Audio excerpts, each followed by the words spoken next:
What's up, everybody out there in YouTube land? Guess who has two thumbs and is making a Pioneer video? This guy. So, I'm sure some of you have heard the tale on stream. When Pioneer first came around, I was qualified for a Star City Games Invitational, like right when Pioneer became a format. And they announced kind of last minute that they were going to change the format from Modern and Standard to Modern and Pioneer.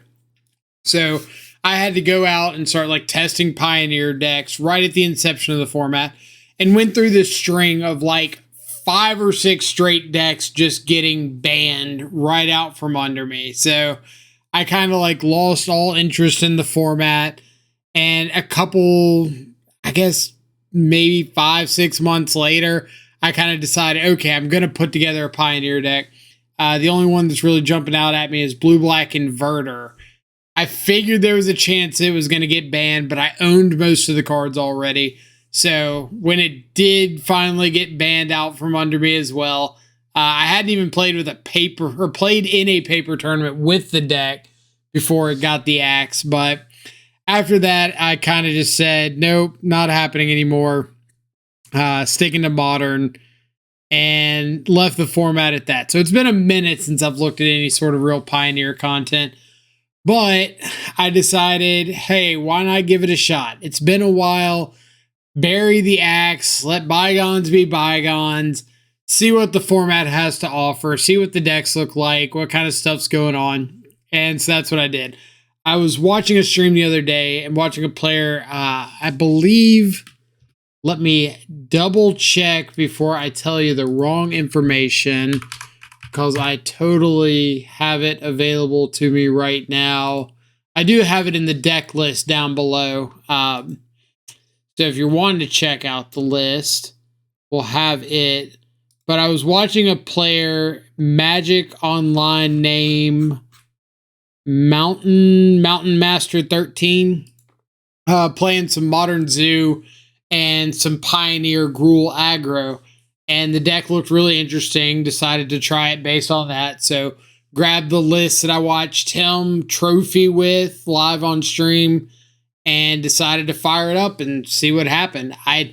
I'm going into this with very, very little knowledge of the Pioneer format. Like, I know about Rakdos, I know about the Hidden Strings decks, I know about like the Nykthos decks, but that's about it. I don't really know sideboard cards. I don't really know general strategies for other stuff. Going in completely blind, seeing what happens. And I thought this was like a good, aggressive deck to try that with, because kind of the way to think about it is, if you're not sure what to do, being aggressive and proactive is usually your best strategy. Just looking at the deck list, you can tell how important things like turn 1 Elf and a 3-drop on turn 2 are. You can see the top end with the 3 Sky Sovereign Council flagships, the 4 Chariots, the 4 Crowan Wars. A bunch of really powerful cards at the upper end of the curve. You can see cards like the Reckless Stormseeker, that are able to kind of double up the damage that you have available, haste up your guys to let them attack right away. The Voldaren Thrill Seekers that can turn your Lovestruck Beasts or Sky Sovereigns or Chariots or whatever into a nice fling. Obliterating Bolt, a little 2-mana 4-damage spell that exiles. Great against the Phoenix decks. Great against like any 1 or 2 drop in the format, and most 3 drops really. In the sideboard, we got 3 copies of Rending Volley, 4 damage to a white or blue creature or planeswalker, can't be countered. I think it's just white or blue creature. I don't think this one's like Fry. 2 in the Festivities, 1 damage to every creature and planeswalker target opponent controls. 2 Karn Scion of Urza for like the grindy mid-rangey matchups. 3 more copies of Unlicensed Her. So there's 1 copy in the main, 3 more in the board. 2 Damping Sphere, 2 Pithing Needle, and we get to play Gigantha, the Wellspring, as our companion. I do know a thing or two about Gigantha from Modern, so pretty interesting there. Whole bunch of utility lands. We got 2 Boseiju, 4 or 3 copies of Mutavault, 2 copies of Lair of the Hydra, and a Sekinzin. So a bunch of really cool lands that give you some added utility as the game goes on. Bunch of man lands. But anyway, we'll go ahead and hop in, show off the matches. As always, deck list down below. Link to the Discord if you want to come chat about Pioneer and teach me about your favorite Pioneer deck. Link to the Twitter. So if you want to catch a live stream, that's the first place to get us updated. And link to the Twitch. So if you want to come actually watch the live stream, that's where. So first game, great little mold of 5. Just 2 hands of like really expensive clunky spells, and I figure I can find something better. I was really looking for a turn 1 mana dork. So with 8 of them, you think you got a pretty good chance of seeing one. Unfortunately, we mold a 5 without finding one, but we do have a little Bone Crusher, a little Stomp for the turn 2 Blood Tithe Harvester. Corpse of Praiser was pretty interesting. Seemed like a pretty good mirror breaker for these Rakdos decks. Maybe exile your opponent's Croxa or something, draw a card. So we did get an attack into a main deck, The End. Probably good against the Arclight decks. Unfortunately for us, good against Bowmaster. Unfortunately for them, we only have 1 copy of Bowmaster in our deck. But we did have 4 copies of Lovestruck Beast. So that second copy of The End tagging our Lovestruck Beast, a little bit more relevant. Thankfully, opponent doesn't really have a lot going on. So we're able to Sky Sovereign away the Corpse Appraiser. Second Corpse Appraiser does get to draw a card, but it also means that we can fire up this Sky Sovereign with our Mutavault and one of our 1/1s to attack into the Appraiser. Now, I could have played the extra Mystic first, fired up the Sky Sovereign with my 3 1/1s and attacked with the Mutavault. I kind of thought about that afterwards. I really wanted the untapped elf for some reason. I guess I'm so used to Ragavan that I wasn't really sure what could go wrong. But I figured being able to block a man land wasn't the worst thing in the world if need be. But I probably should have just gone for the extra damage. Turns out it didn't matter because my opponent has a main deck copy of Cling to Dust, which was not on my radar. So we do get to hit them down to 3. With the Sky Sovereign attack next turn, they should be dead. And them clinging another creature means that hopefully that's the case. Able to attack in, pay for ward to kill off the Trespasser. And yes, we do have a lethal attack in. Thankfully.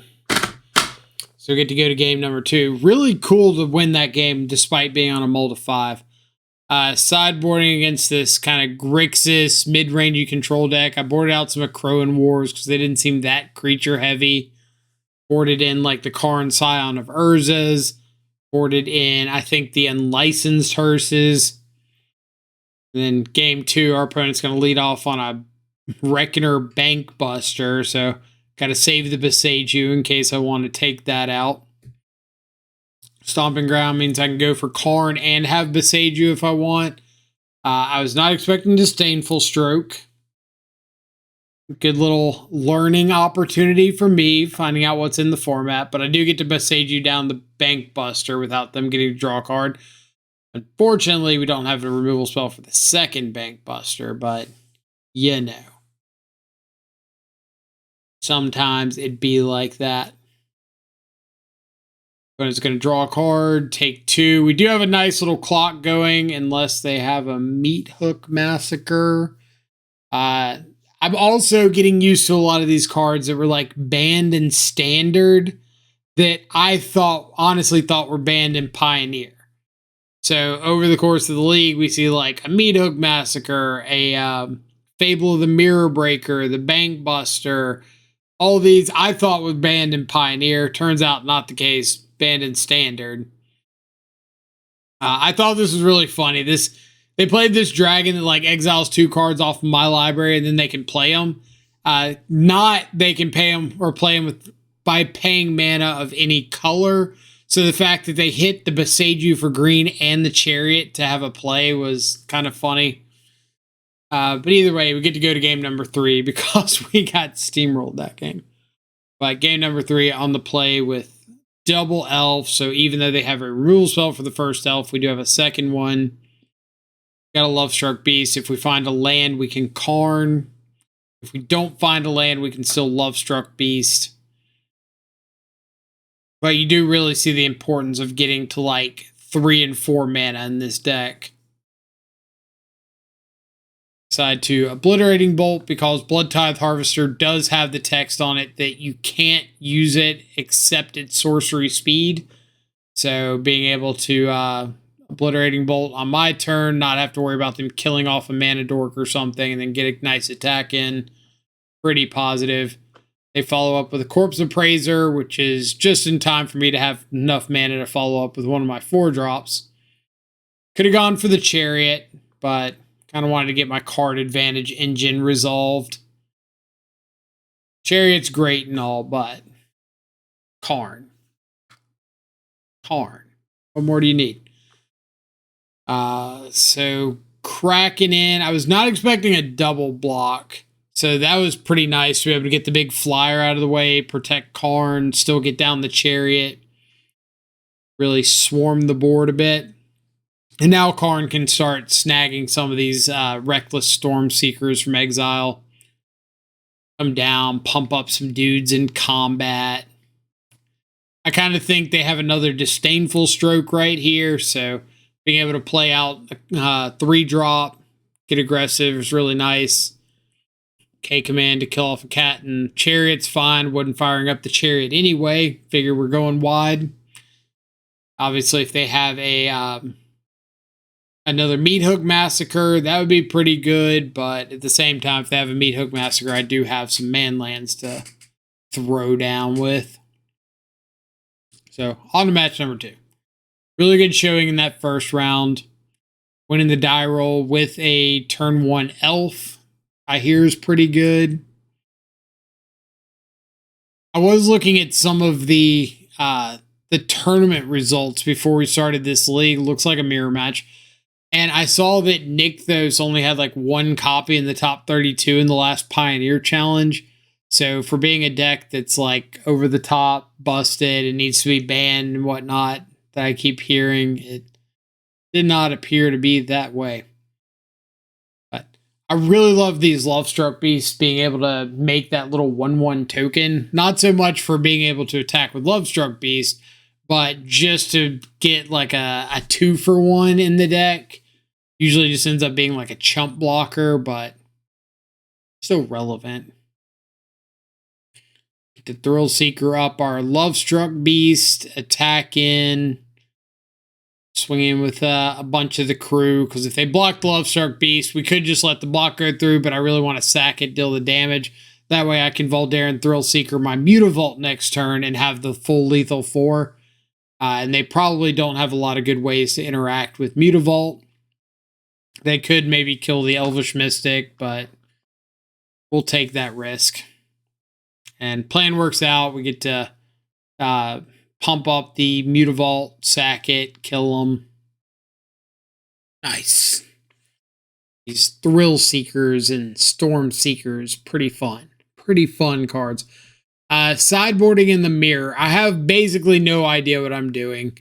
I ended up trimming a couple of Crone Wars and an Unlicensed Hearse. The Crone Wars just seemed like kind of slow, but after playing them a little bit more, they're definitely a lot better in the mirror than I gave them credit. I think I would rather just cut a couple Chariots. It seemed like the 2/2 tokens and even the 4/4 Chariot kind of got outgrown a little bit. But this is all part of the learning process, like trying to figure out what's good, what doesn't work, what's bad, what...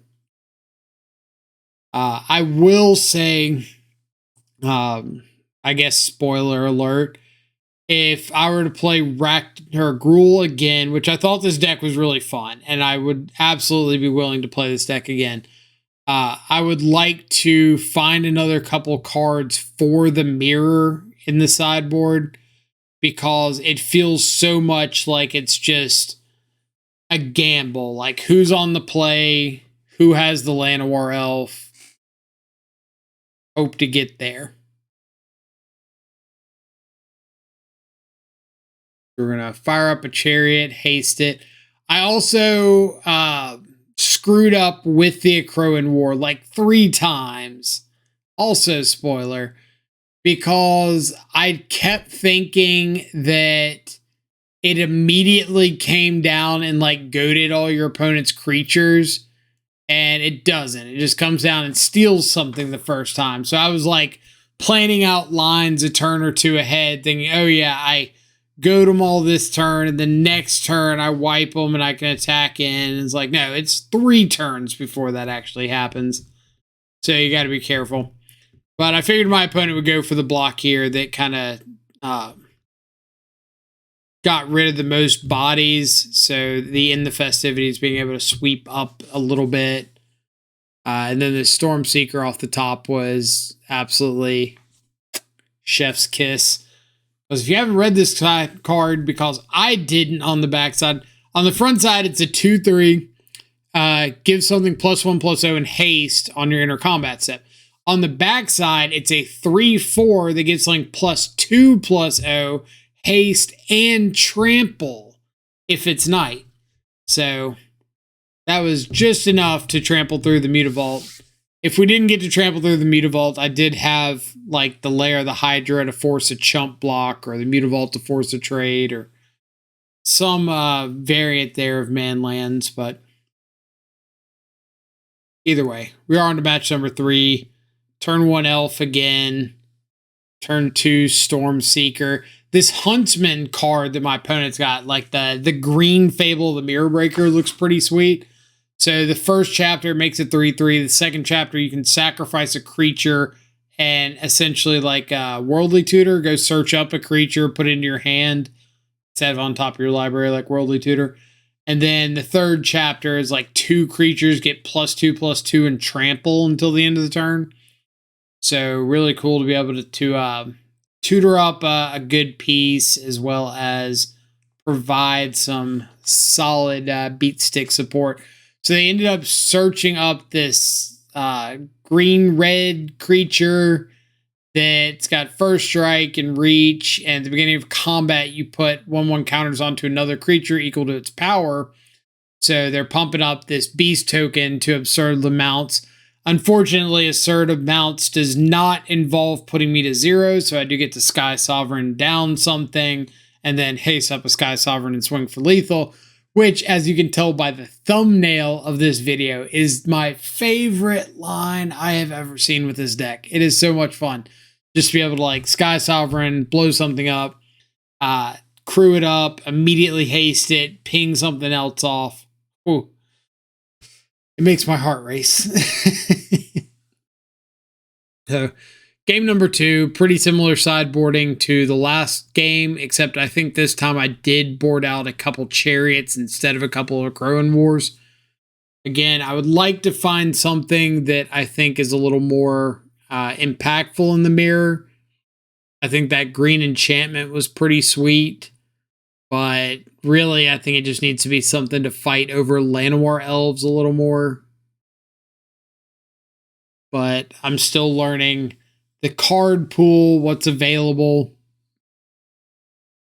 Yeah, this is pretty obvious in the Festivities when they swung in with the chariot, but I kind of figured I'd rather trade off the Lovestruck Beast for the In the Festivities, knowing I'm going to untap with the Akroan War, than try to like slow things down too much,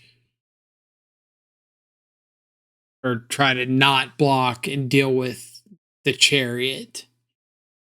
Because if they have the in the Festivities that turn, they're going to have it the next turn and the turn after that, whenever. But we were just trying to survive a turn. Unfortunately, Hazoret's got other plans for us, so Hazoret takes us down a peg. Pretty cool addition as well.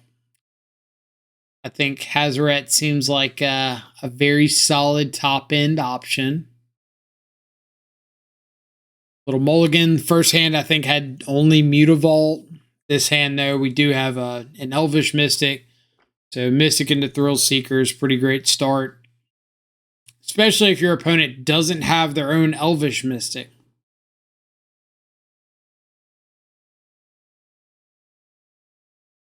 So I was thinking about playing out the Atlanta War elf, the second elf. I decided to Thrill Seeker the first elf because of Bone Crusher Giant and in the festivities. Getting this elf up to a 3/3 seemed pretty solid. Like, I know it can't help out the Lovestruck Beast, but being able to just outsize a bunch of things out there seemed very promising.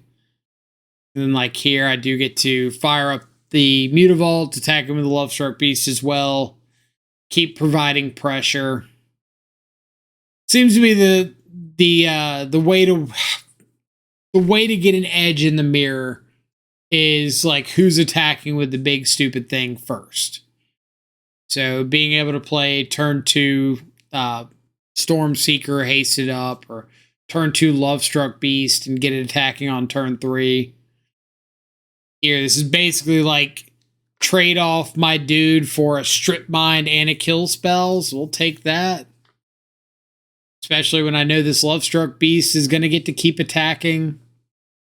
Biggest thing on board, so Bone Crusher's on chump duty. Giganta comes down, so even if they deal with my 1/1 elf, I still have Giganta. Opponent decides they're not about it, so end of that one. I think that was that game 3? Yeah, that was game 3. So we're on to match 4. 4 sounds right. Yeah, match 4. Opponent reveals a Giganta. We've got our turn 1 elf. We don't have red mana currently, but I do just have like this double elf into Chariot, and that's got to count for something. So we'll roll with it and see what happens. This Cryptomancer thing gives +1, or so it's a 0/1 with backup 1, puts a 1/1 counter on itself. It looks like it's some sort of Bogles-ish style deck. So not having red is a little unfortunate, but this Chariot just making 2/2s is pretty sweet. I think this was the turn. Yeah, I hit red mana this turn, so I'm able to fire up the Chariot, put the 2/1/1 counters on it from the Thrill Seeker's backup ability, and keep attacking in. So I'm able to clog up the board really well. Unfortunately, this next turn, I actually completely forgot that these things had... I say completely forgot. I didn't actually notice that they had first strike. So I got to this like whole get into combat, get ready to attack, realize they have first strike.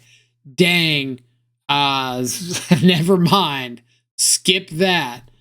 So we kind of spent a whole turn doing nothing. If I had thought about them having first strike, I probably would have like pumped up the Thrill Seeker and sacked it or something. But didn't know that. Either way, we do get to play another Reckless Storm Seeker the next turn, pump up our 2 elves, attack with enough 2/2s to get through their board. Just go around it. So Chariot being able to copy those cat tokens really coming in clutch right there. Sideboarding against this deck. I'm not going to lie. I had to go look up a Bogle's deck list just to have some idea what kind of cards they play. I saw Glade Cover Scout, so I boarded in the festivities just on the off chance that I found one. And I saw Light Paws, so I boarded in a couple copies of Rending Volley to try to fight over Light Paws. And then the rest of the sideboarding was like the Karns coming in just to make Karn Structs to stand in front of stuff. And then boarded out like a couple copies of Chariot. I think I boarded out the Unlicensed Hearse. And maybe like a copy or 2 of Obliterating Bolt.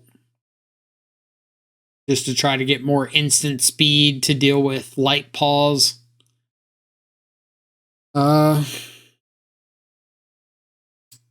Yeah, we just trying to survive until a Crowan War goes off. Now this I don't get, and maybe somebody in the comments can explain to me. A Crowan War says each tapped creature deals damage to itself equal to its power. You know what? I figured out my own answer. Oh, that's dope. I was really wondering why the blue dude died, this cryptomancer thing. And I didn't even realize, like, oh, the Glade cover deals 3 to itself, it dies. The Cryptomancer deals 6 to itself, it's still alive. But the Glade cover dying sends the staggering insight to the graveyard, which shrinks the Cryptomancer because ethereal armor gets smaller. So it ends up killing itself to a state-based action after the damage has been dealt to itself. Nice. I love when you figure stuff out, like, after it's already happened and you were so confused. But either way, we get to wipe their board, which means we've got the board presence. They've got a Giganta. We don't care about a Giganta because we've got a hasted up Sky Sovereign Council flagship that's going to 6-ball it as well as 7-ball our opponent to the face. They decide they can't come back for that, and we get to go on to round number 5. And we are actually playing for the trophy here in my first Pioneer League in Lord knows how long. Up against, looks like a mono-white humans deck. Luminarch Aspirant kind of solidifies that. So, could be a little rough. We're not a very heavy removal deck. So, kind of going with the Lovestruck Beast just to try to stand in the way of some of this stuff. Unfortunately, Brutal Cathard means that's not looking quite as good as I would like it. A little bit awkward on the mana here because we can play out this Thrill Seeker, but not being able to double spell is kind of rough. But we can at least kill off the Cathar, get our Lovestruck Beast back. Opponent offers up the trade with the Bodyguard. We will take that trade because, hey, we got to get stuff off the board. We can still Obliterating Bolt the Adeline. We hit a land, maybe we can double spell. Well, it's not really a land, but, you know. Also tapped incorrectly there. I should have Obliterated Bolt off the Carplusian Forest and the Copperline Gorge, but it didn't really matter because I wasn't going to be blocking anyway. Like, I need to find lands to be able to play stuff, hold up my elves, so I can have some bodies ready to block. Unfortunately, Wedding Announcement, I had not played against this card before. Really, really good. So I'm sure everybody who is this far into the video has probably seen this card before. It's a 2 and a white enchantment. At the beginning of your end step, if you attacked with like 3 guys or more, you draw a card. If you didn't, you get to make a 1/1 and you put like some announcement counter or something on it. And after the 3rd counter gets put on it, you flip it over and it just becomes a an anthem effect. So it's just like all your dudes get +1/+1. Really cool. Brave the Elements does let our opponent get in for lethal there, unfortunately. Sideboarding against this mono white deck, I brought in like the Rending Volleys, the In the Festivities, boarded out. Unlicensed Hearse, boarded out. I think like a copy or 2 of a Crone War, a copy of Sky Sovereign, because I just needed to get slimmer. Like I couldn't rely on having all these 4 or 5 drops, whatever, in the deck.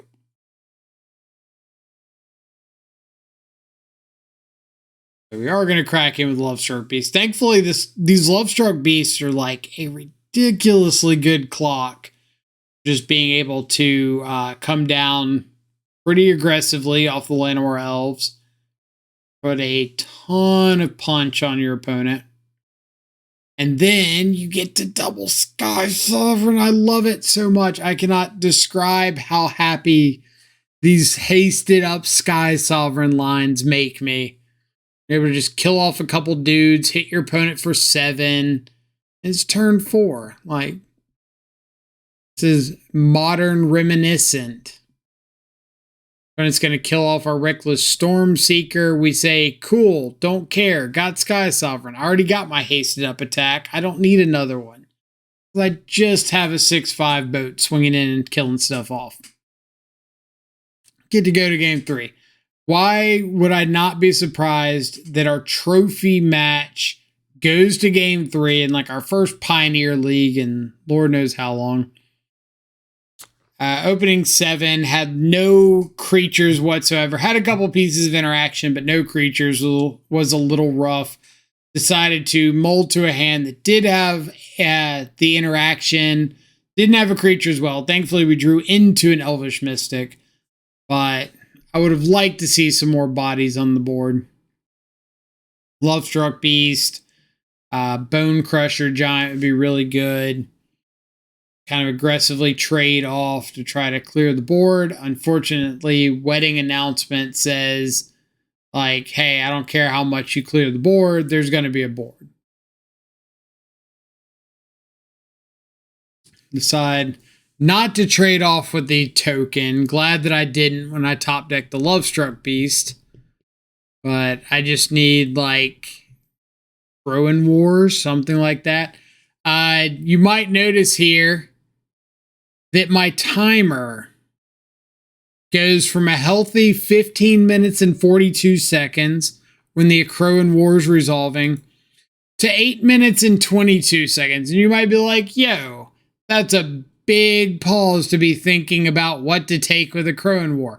And I'd be like, you're right.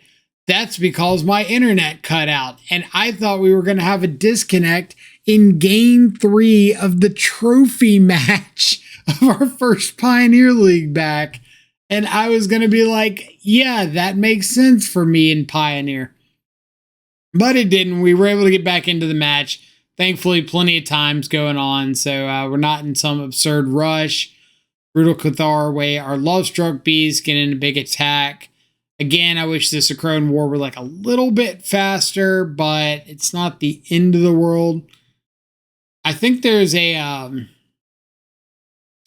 like one of these that has to do with dragons that like wraths the board or something. That could be an idea, but either way, we're just hoping to flip the Akroan War next turn, like wipe out everything on the ground, and then we'll figure out something to do to actually get them to 0 after that. Rending Volley is a decent top deck. Gigantha in hand means we're going to have some bodies at least. Thankfully, Lovestruck Beast can block without needing Summoning Sickness, or without needing a 1/1.